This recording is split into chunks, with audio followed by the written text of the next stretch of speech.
Bonjour à toutes et à tous. Bienvenue pour ce workshop dans lequel Mathias et moi-même, nous allons nous parler d'un programme de cybersécurité que nous avons à Station F. C'est un programme d'accélération de start-up en cybersécurité. Donc je suis Jean-Yves Plu, je dirige ce programme et Mathias Vanoni qui intervient avec moi est le CEO d'une des startups qui est accélérée à Station F. Et donc vous aurez son témoignage. Pour commencer, il est clair que notre monde est de plus en plus digital et que de ce fait, nous avons aussi malheureusement de plus en plus besoin de cybersécurité. Il est clair que le développement du big data, que le développement de l'Internet des objets permet de générer énormément de données et de capacité à traiter ces données, et du coup pose un certain nombre de questions autour de l'utilisation de ces données, autour du respect de la vie privée en particulier, mais pas uniquement. Et par ailleurs, l'intelligence artificielle finit par prendre progressivement le pas sur des tâches qui étaient assurées par des humains. Par exemple, la voiture autonome qui va conduire à votre place demain. Mais quand vous prendrez place dans cette voiture autonome, vous souhaiterez légitimement qu'elle soit totalement sûre d'un point de vue de la sûreté, de ce qu'on appelle en anglais la safety, c'est-à-dire qu'il n'y ait pas d'accident et que, si possible, personne ne puisse prendre le contrôle de votre véhicule. Et ça, c'est un des enjeux très importants de la cybersécurité, c'est de finalement couvrir l'ensemble des menaces qui quelque part émergent aussi ou se renforcent avec les nouvelles technologies. Le renforcement de ces menaces, il est aussi lié au fait que la technologie se banalise. Il y a de plus en plus de gens capables de maîtriser la technologie et du coup capables aussi de s'organiser pour déclencher des menaces. Donc on est en fait en cybersécurité toujours dans une dynamique de l'arme et la cuirasse, c'est-à-dire qu'on essaye toujours d'améliorer la cuirasse, mais on a toujours des attaquants qui perfectionnent leur arme, et ça tourne comme ça. Et donc, il faut être de plus en plus rapide.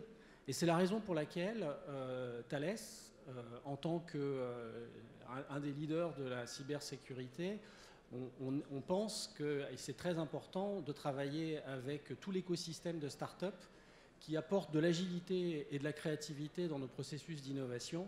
Et c'est la raison pour laquelle, en particulier, on a choisi d'intégrer Station F et d'y faire un programme de cybersécurité. Alors, je vais vous expliquer en 2 mots comment ce programme fonctionne, qu'est-ce qu'on y fait. Et puis, derrière, je laisserai la main à Mathias, qui fera son témoignage d'une des startups du programme. Et ensuite, je reprendrai la parole pour vous parler. Si jamais dans la salle, il y a des gens qui sont start-upers dans le domaine de la cybersécurité, nous allons lancer une seconde saison à compter de fin mars, début avril. Et donc, je vous donnerai quelques informations sur le lancement de cette seconde saison pour ceux qui sont intéressés, comme pour voir s'ils ont un intérêt à candidater. Alors, il y a un film normalement qui présente le programme. Hyper-connected world. Cybersecurity is super important. You might not know this, but cyber threats keep on changing, so cybersecurity needs to constantly evolve too. Right now, we're on the way to Station F, where Stan, my contact, has agreed to meet me. Hi, I'm John Pirate. We tackle the big issues of the world around us, and I'm gonna show you how I confront the most extreme challenges of the 21st century.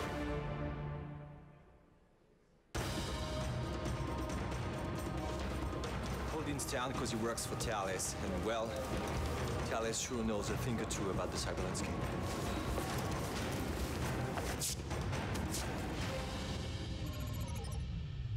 Stan! Hi. I'm John. Nice to meet you. You know, software is eating the world. States and enterprises are more and more depending on information technologies. And that means amazing opportunity for the attacker to steal data, to interrupt or modify the systems. That's why cybersecurity is not an option anymore. It's mandatory in the digital world. Well, Stan definitely is the man on this one. Clearly, when it comes to cybersecurity, you've always got to go further and get there faster, because the cybersecurity chain is only as strong as its weakest link. According to Stan, the key to closing the gaps and staying up to date is open innovation. Stan has to leave, but he gives me one last tip. I'll find out everything I need to know here at Station F. I'm starting to understand why I'm here. Station F is the biggest startup campus in the world. And these startups are agile entities who got used to live in extreme conditions. And as I very well know, to survive in hostile environments, you've got to be creative. So it's an ideal place to the open innovation Stan was talking about. When I get here, I run into Jean-Yves Plu, and, well, that's Andy. He's the director of the cybersecurity program. He tells me that the selection process is so tough because they want to choose the best startups, but also to offer them the best in return. This Jean-Yves Plu is a real fount of knowledge. He sends me to a certain Gabriel. This young Paul explained how Thales provides startups with business advice, technical expertise, and access to its core markets. Its customers are ambitious and rely on Thales to meet their expectations in terms of cybersecurity. Everyone here tells me that Station F is an amazing place that offers a whole range of services as well as added visibility for the startups. The program is organized as a series of 2 week sprints and lasts a total of 6 months. I can feel that people are getting spooked by my presence, but I can't leave without knowing what happens at the end of the 6 months. Oh, here's where I'll find the answer. Hey, John. Hi. Just tell me what happens after 6 months. Well, the startups on the program create value by helping to deliver POCs. The idea is to create hybrids between their own technologies and Thales solutions, and to prepare them. Our investigation's over. This seems like an ideal setting to tackle the challenges of the 21st century. I really must find a way to settle down here. I think that if I take a right,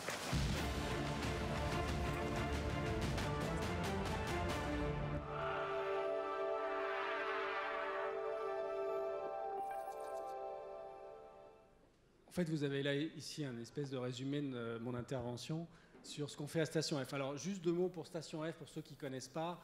Vous voyez, c'est joli, mais ce n'est pas que joli.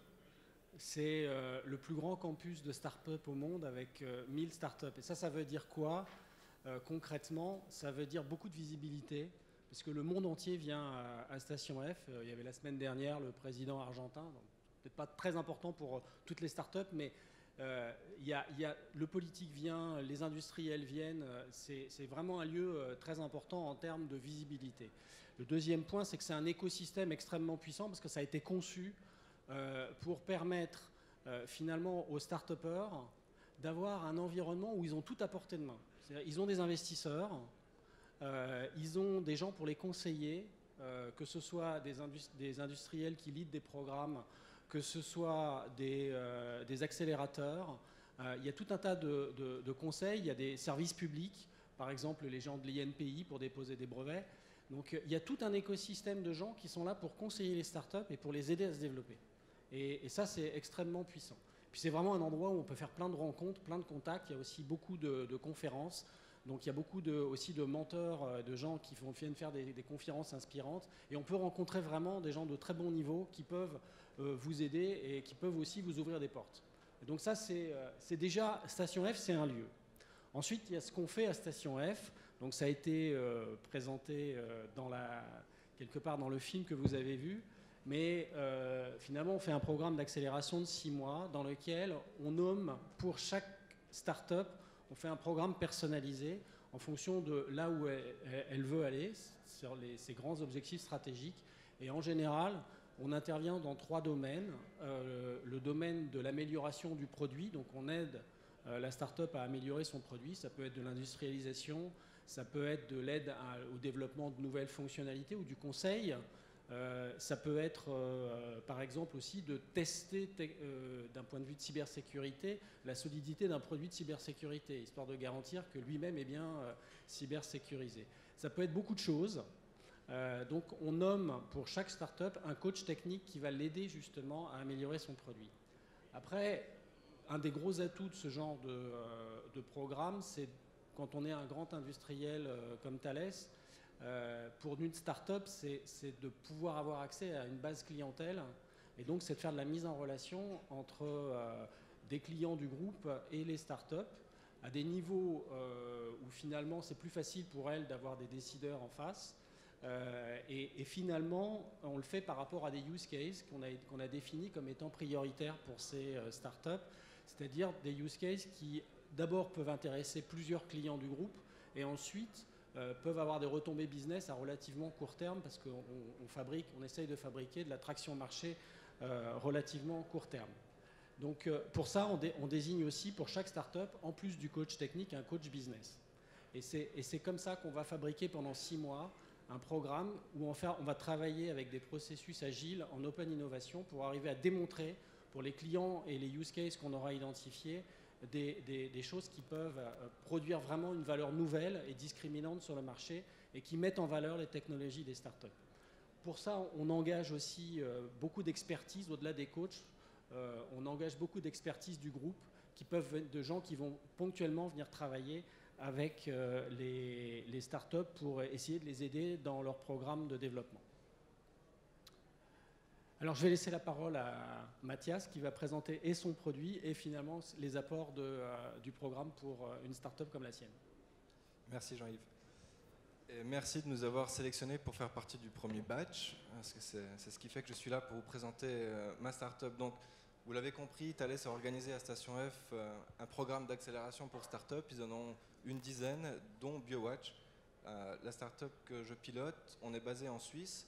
Et notre vision, elle est simple, et j'espère que vous la partagez. Elle consiste à se dire que avoir autant de systèmes d'authentification que sont toutes ces cartes, tous ces mots de passe, toutes ces clés, c'est pas vraiment 21st century. On pense qu'un seul produit pourrait remplacer toutes nos cartes, toutes nos clés, tous nos mots de passe.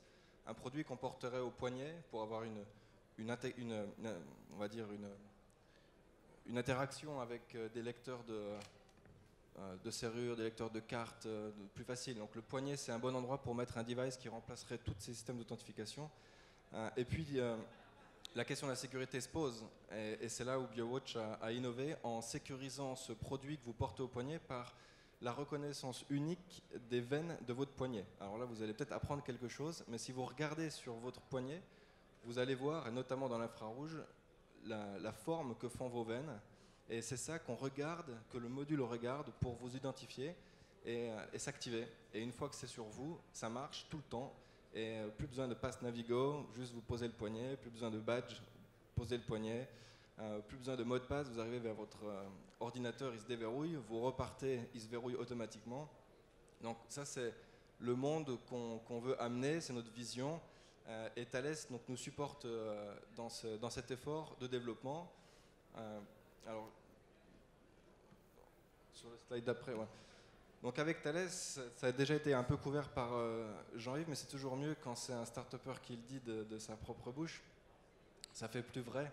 Alors effectivement, c'est tout d'abord des places de travail à Station F. Ça, de facto, vous l'avez compris, on a de quoi se poser, surtout quand on vient de Suisse. C'est très bien, ça nous fait un point-à-terre à Paris pour développer le business, recruter d'autres personnes, travailler. Ok, maintenant... la visibilité, c'est quelque chose d'important. Et là, actuellement, c'est exactement ce qui est en train de se passer. C'est de la visibilité que nous apporte Thales. Et ça continue d'événement en événement avec une apothéose sur la fin du programme avec la participation au Viva Technologies à Paris, fin mai. Donc ça, c'est vrai, c'est effectif, ça marche. Et puis... on n'a pas d'investissement de Thales dans les startups du programme. C'est pas un dû. Par contre, ce que toutes les startups ont comme interaction avec Thales concrète, c'est ce proof of concept qu'on fait ensemble, c'est-à-dire mettre notre produit en action chez Thales sur un use case en particulier. Et donc ça, c'est en cours, on est en train de le faire avec Thales, donc ça marche, ça se fait, c'est réel. Vous allez pouvoir mettre en place votre techno là, chez eux pour qu'ensuite il y ait plus de crédibilité quand Thales va présenter la technologie BioWatch en particulier à un client et lui dire c'est génial, vous devriez l'utiliser. C'est beaucoup plus crédible quand c'est effectivement déjà utilisé chez Thales.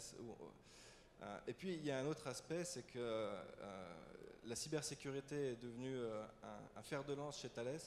Et donc ça permet à notre produit de bénéficier d'une expertise, d'une revue d'ingénierie pour que le produit soit vraiment le mieux qu'il puisse en termes de cybersécu par exemple. Thales a mis aussi à disposition un outil qui nous permet de communiquer avec tous les employés du groupe, il y a 64 000 employés, qu'on arrive à joindre en proposant des petites tâches et vous serez surpris de voir le nombre de volontaires qui lèvent le doigt et disent moi je suis intéressé pour vous donner mes veines et vous aider à améliorer l'algorithme de reconnaissance ou alors participer à telle revue de design électronique, etc. etc. Donc ça c'est aussi un outil qui est intéressant.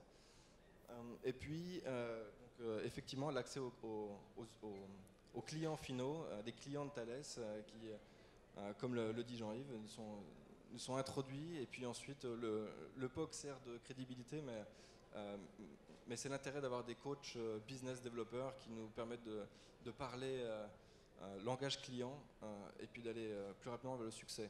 Voilà, il reste 8 minutes pour que Jean-Yves fasse quelques conclusions. Donc, je ne sais pas si dans la salle il y a des gens qui ont des startups en cybersécurité. Si ce n'est pas le cas, vous pouvez peut-être en parler autour de vous si vous en connaissez. On lance la 2e saison du programme à peu près début avril. Donc il y a une phase de sélection qui va se dérouler d'avril à juin. Avant fin juin, on aura pris la décision des startups qu'on retient sur la saison 2 du programme. Et ensuite, on commencera à travailler avec elles pour définir le plan de développement, c'est-à-dire qu'est-ce qu'on va faire ensemble pendant 6 mois. Et c'est à partir de là qu'on va définir les coachs de façon personnalisée. Et rendez-vous après à Station F pour démarrer début septembre pour 6 mois de développement qui en général se termine par la présentation de ce qu'on aura fait ensemble dans des salons. Donc cette année, ça a été évoqué tout à l'heure par Mathias, on va faire 2 salons avec nos startups. RSA US, qui est le plus gros salon de cybersécurité au monde et qui a lieu à San Francisco au mois d'avril. Et on enchaînera derrière avec Vivatech à Paris au mois de mai. Donc là aussi, ça contribue à la grande visibilité qu'on va donner aux startups. Et pour elles, c'est vraiment important de pouvoir être dans des lieux comme ça. Alors, pour terminer, quel type de start-up sont quelque part éligibles à notre programme? On est un programme d'accélération, donc on souhaite accélérer des start-up qui ont déjà un certain niveau de maturité. Donc pour donner un ordre d'idée, à peu près, on recrute des start-up qui ont entre 18 mois et 3 ans d'âge. Et après, on va faire en sorte de les bonifier. Souvent, elles sont au stade série A, à peu près.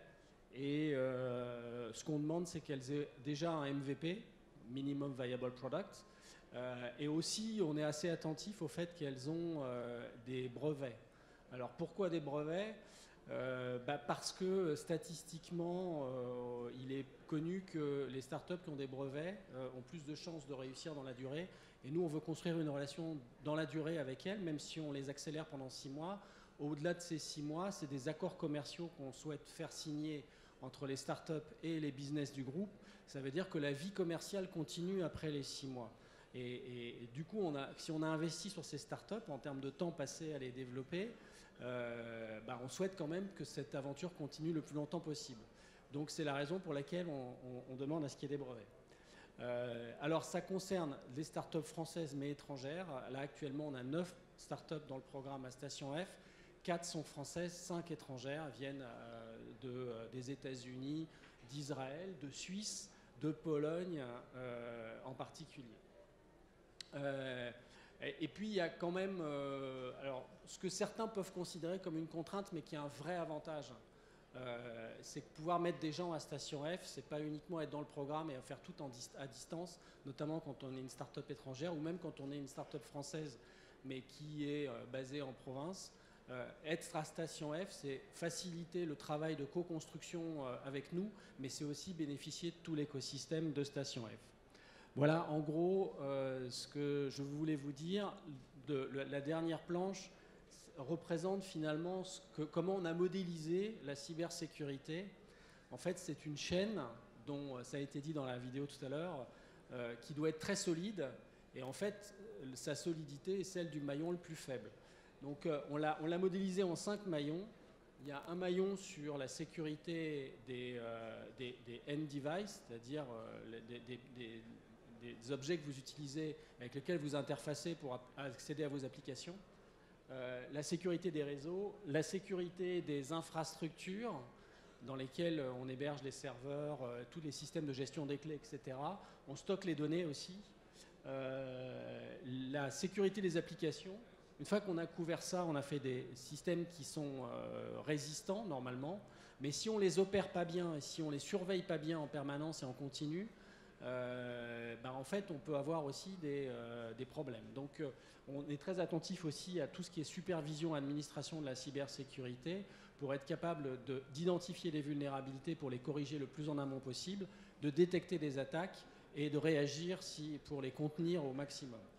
En fait, c'est vrai que Thales a des solutions quand même assez fortes dans les segments Network Security et Infrastructure Security. Je ne dis pas qu'on couvre tout, mais on a quand même pas mal de choses. Donc on cherche plutôt des startups dans les domaines de Endpoint Security, Application Security, Supervision et Administration, parce que ça, c'est des domaines qui évoluent très vite. Voilà. Et en particulier, il y a un domaine d'intérêt fort en ce moment, c'est la sécurité de l'Internet des objets, qui est une vraie thématique et qui, si la cybersécurité, les solutions de cybersécurité ne sont pas à jour, va limiter le développement de l'Internet des objets. Voilà, je vous remercie de votre attention et Mathias et moi, on est à votre disposition pour répondre à vos questions si vous en avez. Merci beaucoup.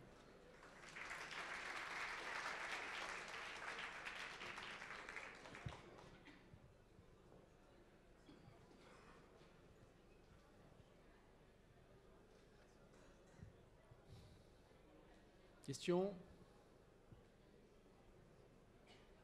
N'hésitez pas à communiquer à votre entourage et sur les réseaux sociaux si vous voulez aussi contribuer à faire connaître ce programme et faire en sorte que des startups puissent en bénéficier.